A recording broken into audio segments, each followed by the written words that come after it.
Hello everyone, Ralph Peterson here, a Quality Award examiner and consultant helping centers like yours apply for and win a Quality Award at the bronze, silver, or the gold level. And today I want to quickly go over a question that gets a lot of people hung up, and it is question 5.2a in the silver or simply 5.2 in the gold. Let's take a look. Okay, let's pull up the Silver Quality Award. This is the 2026 Silver Quality Award criteria, section 5.2a.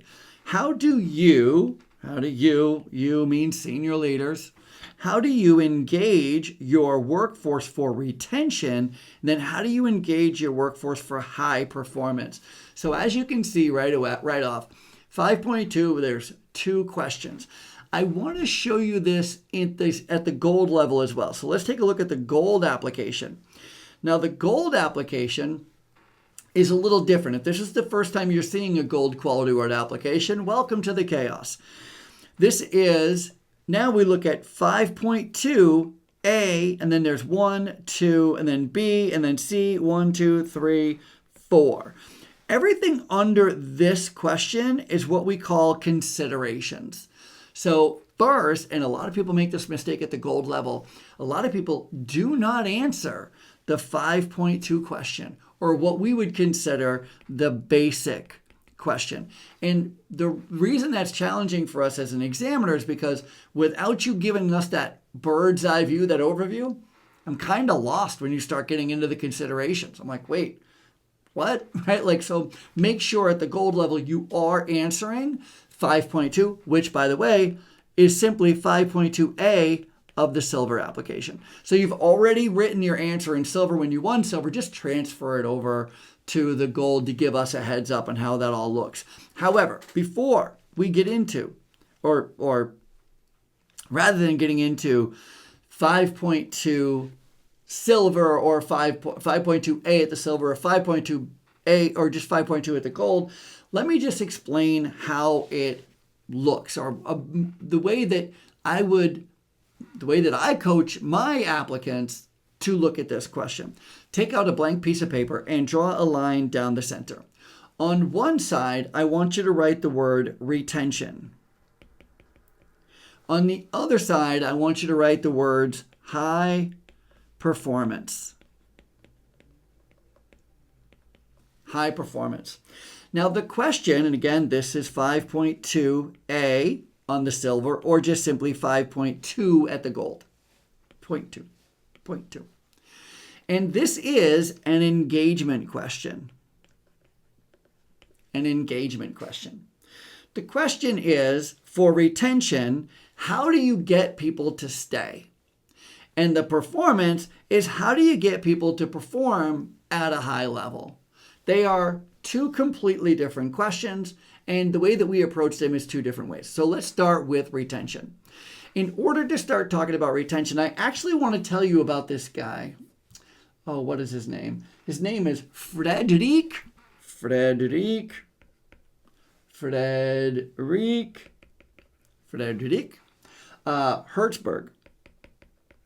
You don't have to look up Frederick Herzberg, but if you are a management nerd like me, you will, if you do look up Frederick Herzberg, you are going to just have your socks knocked off, because he is amazing when he talks about the art of motivation. And when he has a book called The Motivation to Work. Anyway, when he describes management theory, he talks about this word hygiene. Hygiene. Now, when you think of hygiene as a kid, think about what our parents teach us. Our parents teach us to brush our teeth, floss our teeth, wash our face, bathe regularly, wash our hands when we leave the bathroom, do your laundry, like clean out your ears, shave, comb your hair. These things are hygiene. They are good for you. They are what maintains your overall health. It's a maintenance program. But hygiene does not equal you can be a marathon runner. You can be an Olympic athlete. Just because you brush your teeth every day, you can be an Olympic athlete. Absolutely not, of course, right? So When we're talking about engaging employees for retention, think hygiene. Hygiene. Now, in management terms, that means blue jean Fridays. Blue jean Fridays, or dress down Fridays, or taco trucks. Like, we're going to give free taco trucks for our staff, twice a year or whatever. Holiday parties.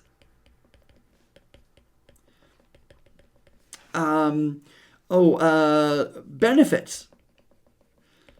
Health insurance, dental insurance, those kind of benefits. Sick time. Vacation time. Just whatever you're calling your PTO, right? Like, maybe you're giving tuition reimbursement, maybe, right? Like, all of this gets people to stay, but it doesn't make them work any harder. It doesn't make them into great high performers. It is important, it is relevant, and it is how we get people to stay. So consider, when you're answering 5.2, how do senior leaders engage their workforce to stay? It's by giving them stuff. We give them a bunch of stuff. Here's the other thing. We do not get people to work harder by giving them stuff. We always think it is true, right? Like, I will tell you that for 90% of my career, do you know how I got high performers? I hired them. I literally would, and it would be like a fluke, because everybody I hire, I think they're going to be a high performer, and then nope. But then you'd get one, and you're like, oh my God, she's amazing, he's amazing, right? Like, how did you get her? I don't know, but I'm so happy she's here, right? Like, I would hire somebody who is automatically, just by default, this high performer. And that's how I would get my high performers. Well, at the silver, and especially at the gold, for those of you who are going for gold, my friends, you have to have a process in place for creating high performers. How do you create high performers? What do you do? What are your senior leaders to do in order to create high performers? And that is where the rubber meets the road. So let me say this. Let me invite you to consider this. There's so much to talk about here. Engage means to, in a real general sense, means to listen. And what are you listening for? Is you're listening for feedback, you're listening for value, you're listening for engagement. If you have a process in place where you are meeting with your team, let's say that you have a morning meeting, and then from the morning meeting, where the managers get all the agenda for the day, then they go out and they have a huddle with their team. That huddle is a fantastic place to begin engaging your workforce for high performance. And this is what it would look like. We meet with the staff and we say, okay, we have this to do today. We have that to do today. This is how I think it's going to go. This is how we're planning it to go. Does anybody have any thoughts, ideas, suggestions on how it can be easier, better, faster? That would engage your workforce to go, you know what, actually, think about the person in the kitchen. There's a cook in your kitchen that's probably made 3,000 meals at this point. Have you ever gone to them and said, hey, after 3,000 meals, what gets in your way the most? How could we help you do your job better? Like, what would work for you better? What would help you, enable you to do this better? Like, what could we do different? Is there a way that we could write the job routine a little differently? Think about your CNAs or your LNAs or your STNAs, wherever you are in the country, your nursing aides, and you go to them and go, like, this is your 5th year doing AM care. What gets you in your way of AM care? Like, what would you do? How would you approach it, right? Like, that is the type of engagement that equals high performance, because what you essentially are doing is you are engaging your workforce. You're going, hey, I value you. I appreciate you. I understand you're an expert. I understand you're front line here. I understand you're the one with the most experience. And I'm interested, I'm willing, and I want to learn from you so that we can help make these processes easier for you, better for you. Your processes, whatever they are, AM care, delivering personal laundry, delivering meals, doing showers, ADL assistance, toileting, whatever. Every one of these processes, the easier you make them for your staff to do, the better, i.e., the more high performers you will have. The idea is you should be able to take a brand new employee, 18-year-old with only 2 weeks of nursing aid training, and get them to be a high performer pretty quickly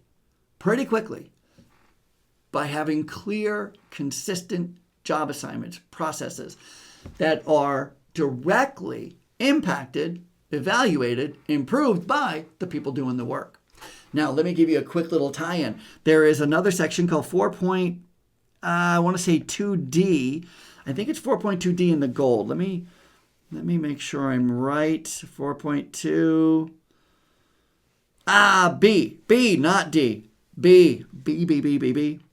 Let's see it at the silver. Where is it at the silver?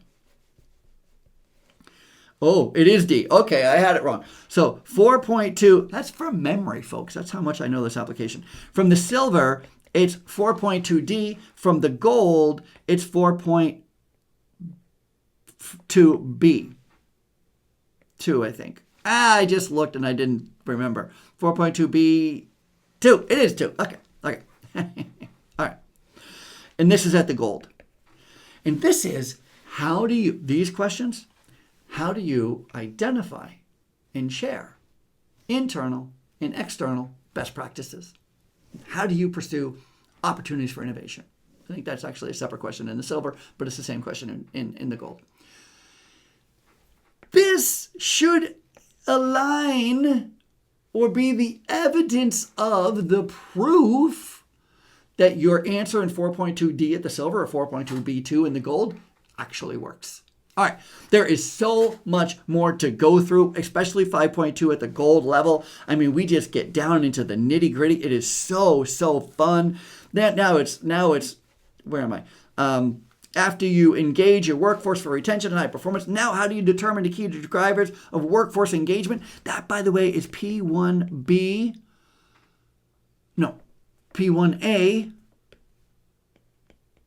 3. P1A 3. That's the beauty about 5.2. 5.2 encapsulates the org profile, 4.2, 5.2, 6.1, and Section 7. All of those references are in 5.2 at the gold level. I don't know how you don't get excited about this. Again, my name is Ralph Peterson. If you are working on the bronze, silver, or gold application and you get a little stuck, reach out. I'd love to help. Talk to you soon.